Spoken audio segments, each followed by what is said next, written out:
అందుచేత ప్రియమైన వారలారా, నేను పెద్దల ద్వారా వినిన మాట ఏమిటంటే, గుంటూరు బైబిల్ మిషన్ మహోత్సవాల పందిరిలో ఎవరైతే అడుగు పెడతారో వారు పరలోక రాజ్యములో ప్రవేశించువారై ఉంటారు, లేక అడుగు పెట్టేవారై ఉంటారని తండ్రైన దేవదాసయ్య ప్రబోధించారు అని పెద్దలైన వారు ప్రసంగించిన సందర్భంలో నేను వినటం జరిగింది. ఆహా, ఎంత ధన్యత! ఎక్కడ గుంటూరులో వేయబడినటువంటి పందిరిలో ఎవరు పాదము మోపుతారో వారు అక్కడికి వెళ్ళకపోతే దైవజనుడు తన విజ్ఞాపన మారడట.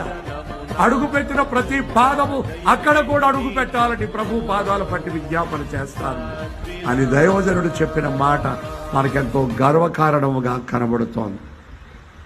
ఇప్పుడు ఈ 1000 ఏళ్ల శాంతి పరిపాలన కాలంలో జరిగే ఆరాధనను తలపోసే ఆరాధనను ఎత్తి చేసే ఈ ఆరాధనలో ఏకీవించినటువంటి మీ అందరి కొరకు ఆత్మస్వరూపైన దైవజనుడు దేవదాసయ్య మీ కొరకు విజ్ఞాపన ప్రార్థన చేయవారైనారు.